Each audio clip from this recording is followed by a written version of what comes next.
अस्सलाम वालेकुम साहब। वालेकुम सलाम। आमिर साहब, आप भी पेश हुए हुर्रम मुनव्वर मंज के केस में, और भी केसेस आपने देखे हैं। ये आरओज के ऑब्जेक्शन किस तरह के आ रहे हैं, क्या हुआ क्या था कोर्ट्स में? सर देखिए, आजकल तो हालात ऐसे आ गए हैं कि जिंदगी में मैं पहली बार ऐसा इलेक्शन देख रहा हूँ जिसके अंदर आरओ ऐसे फैसले कर रहे हैं, कुछ दिलचस्पी है, उन पे बंदा हंसे या रोए समझ नहीं आ रही हमें।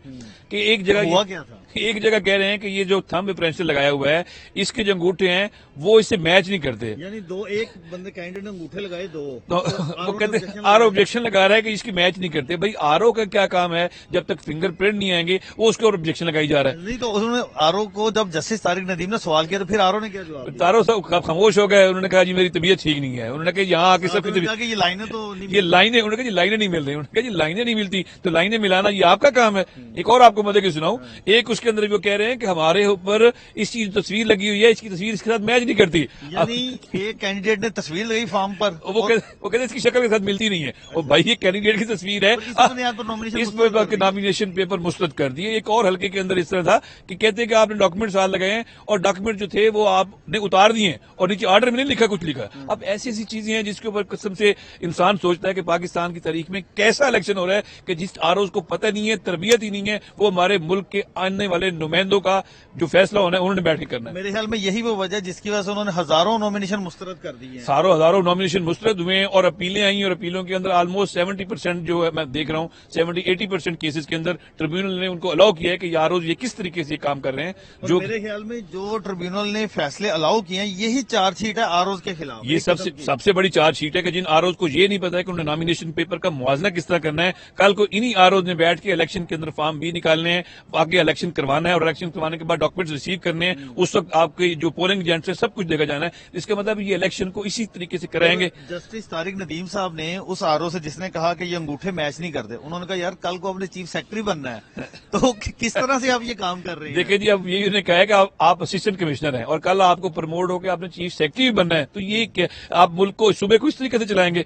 तो उसके ऊपर सारी अदालत के अंदर कह के लग गए कि सर आप यही हालात हैं, ये सबके ये हालात चल रहे हैं। आरओ ने भी तस्लीम किया। आरओ उन्होंने कहा जी मेरी बस तबीयत ठीक नहीं थी, मैं बस जल्दी में जब देखा नहीं मैंने कागजात को, मैं कर गया इसके ऊपर।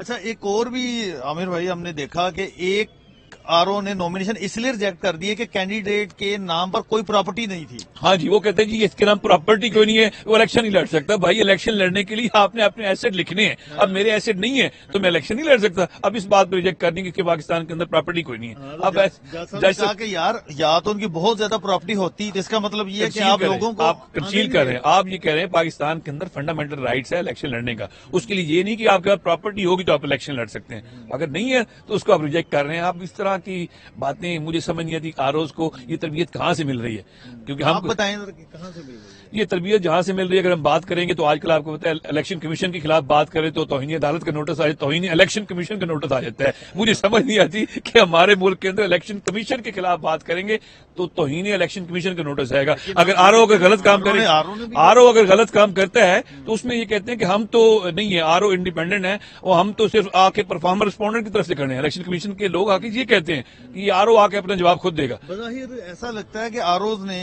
कोई तलवार रखी हुई थी और सर कलम करते गए हैं कि जी ये इलेक्शन अपने ऊपर से उन्होंने बोझ उतार दिया। बस उन्होंने कहा ये ठीक है, इसको बंदा है, ये इलेक्शन जीतने वाला है, इसको उड़ा दो, ये हारने वाला है, चलो इसको एक्सेप्ट कर लो। ये लाइन रखी, उन्होंने कहा ठीक है जी करे जो लाइन, उनको समझ नहीं है कि हमने डॉक्यूमेंट्स को देखना है या क्या करना है। पढ़ा लिखा है यार, सीएसएस करके है, आप उस बंदा बैठ के आरओ है, उसको ये तो देखना चाहिए कि मेरे पास पावर्स क्या है, मैंने करना क्या है, मैंने नॉमिनेशन को देखना है, स्क्रूटनी करनी है, सादा असेसमेंट। अगर कोई चीज होगी तो इलेक्शन जाके आफ्टर इलेक्शन पिटीशन में जाएगी, लेकिन फैसले किए हैं जिसके ऊपर हंस ही सकते हैं और कुछ नहीं कर सकते। अच्छा, एक आरओज ने जब हमने देखा आरओ खुद भी अदालत में पेश हुए हैं, लेकिन जब जज साहब उनसे सवाल करते हैं उनके पास कोई जवाब नहीं, कोई जवाब, खामोश हो जाते हैं। वो कहते हैं आपने कहाँ से लिखा है, कहते जी पता नहीं। वो कई दफे फैसले इस तरह के हैं कि एक ही हल्के के 8 लोगों के फैसले हैं और 8 के 8 डिफरेंट लगे हुए और फैसला एक ही बना हुआ है, कोई कॉमा भी नहीं है। फॉर एग्जाम्पल 4 हल्के हैं, 4-5 हल्कों से एक बंदा इलेक्शन लड़ रहा है या कोई और लड़ रहे हैं, तो 5 के ऑर्डर शीट भी एक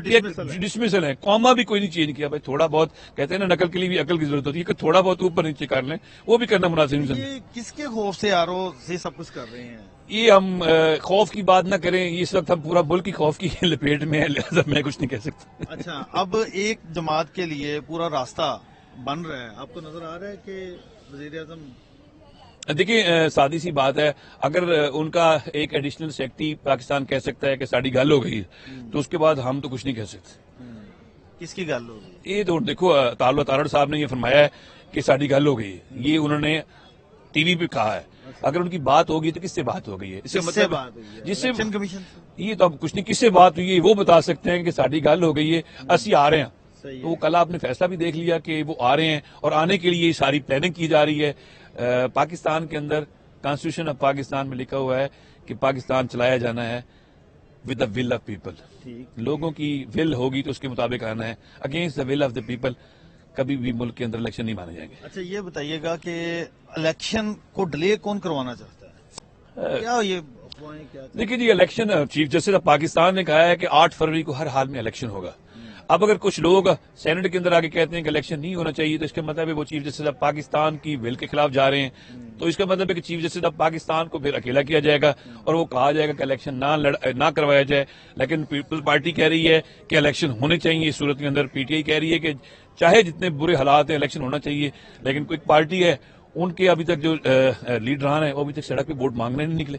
تو ایسے حالات کے اندر مجھے نہیں سمجھ آ رہی. پارٹی ہے سر پی ایم این کا آج تک آپ چیک کر لیں ان کے ابھی تک ٹکٹوں کی تقسیم کا عمل جاری ہے. ابھی ٹکٹوں کی تقسیم نہیں تھی سر. ٹکٹوں کی تقسیم کے علاوہ وہ الیکشن ویٹ کر رہے تھے سپریم کورٹ آف پاکستان سے کہ ڈسکوالیفیکیشن جو ہے نا وہ 5 سال کی کس طرح ہوتی ہے اس کے بعد چلیں گے. صحیح ہے. اچھا اب یہ بتائیے گا کہ آپ کو لگتا ہے کہ ایک پٹیشن فائل کی عمیر خان نیازی نے کہ ایگزیکٹو سے آروز نہیں ہونے چاہیے، ان کو تو کنٹمپٹ کی پروسیڈنگ شروع ہوگی. تو یہ سینٹ کے جو بندے ہیں جنہوں نے کہا کہ الیکشن ہی ملتوی کیا جائے، ان پر کوئی کارروائی نہیں بنتا ہے؟ دیکھیں اگر چیف جسٹس آف پاکستان ایک وکیل کو، ایک بیرسٹر عمیر نیازی ہے، اس نے صرف یہ کہا ہے کہ اب آپ الیکشن کمیشن کو پوچھنا چاہیے ان سے، اور اس کے اوپر آپ اس کو کہتے ہیں یہ کون ہے، اس کے خلاف کنٹمپٹ کا نوٹس کیوں نہ جاری کیا جائے. دوسری سائڈ پہ 14 سینیٹر بیٹھ کے کہہ رہے ہیں کہ الیکشن کو ملتوی کر دیا جائے، پاکستان میں جو الیکشن کا پروسیس ہے روک کر دیا جائے. تو ان کو چاہیے ان کو فوراً اگلے دن نوٹس کرتے کہ آپ نے کس طرح ہمارے آرڈر کے خلاف اگینسٹ بات کی ہے. وہاں خاموشی ہے. ابھی تک کوئی کارروائی ابھی تک کارروائی ہو کہاں سکتی ہے؟ اس ملک کے اندر صرف مائٹ از رائٹ، جس کے ہاتھ میں لاٹھی ہے وہی مالک ہے. آپ برف باری دیکھنے گئے تھے، کیسا موسم ہے؟ سر برف باری آج کل کہہ رہے ہیں کل بھی ہونی ہے، جاتے ہیں پھر انشاءاللہ پھر بھی چکر لگا کے پھر لگائیں گے چکر. سر دیکھیں برف باری دیکھنی چاہیے، موسم اچھا ہو تو انجوائے بھی کرنا چاہیے. چلو تھینک یو.